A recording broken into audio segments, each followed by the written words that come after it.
Nagburot lang po ako ng konting Knorr cubes para malasa siya. Yan. Right to na yun. Sarap, diba? Sarap siya.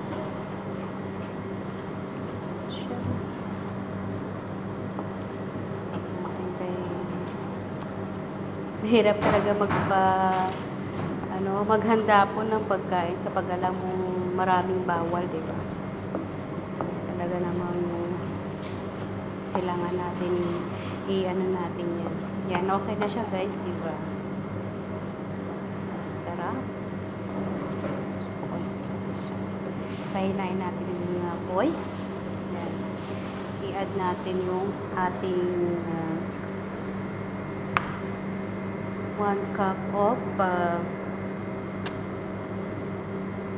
chopped breast chicken. Inad ko na po siya. Saka natin siya i-mix. Sarap. Habang minimix na po natin.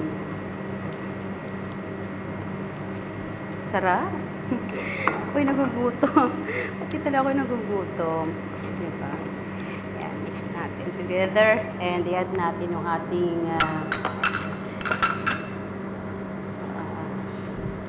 carrots.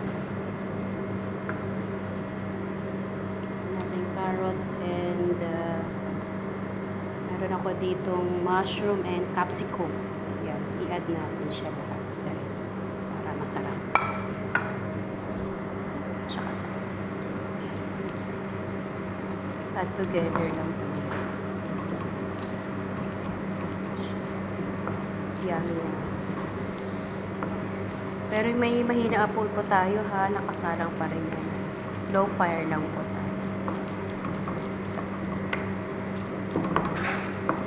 I-ano ko po to parang sa club sandwiches. Pero ibang way naman.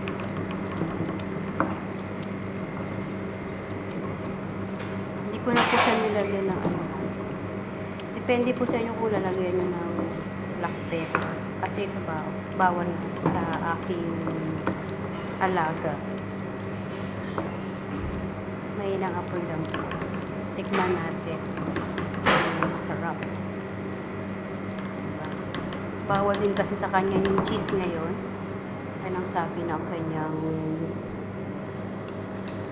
ang gagamot. Kaya lahat bawal. Kailangan talaga ano siya. Tikman natin kung masarap.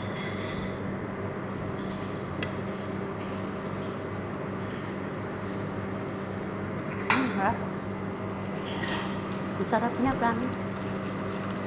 Ladit. Ibig sabihin po ng ladit malasa. Sarap. Ladit lang. Lagyan natin siya mamaya sa toast bread. Sa loaf bread po. Kaya lang po natin siya. Sarap ng aking chicken sandwich. Feeling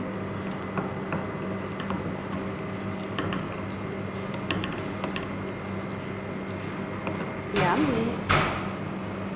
Tingnan ko ulit yung aking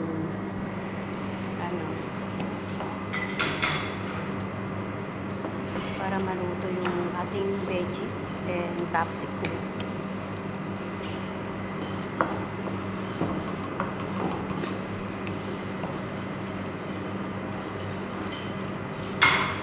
Ready na po ito mga.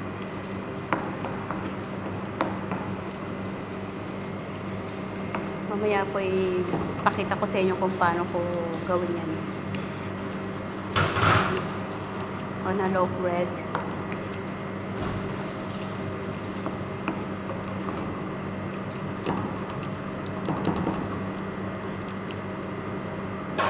Sarap. Sarap na siya guys.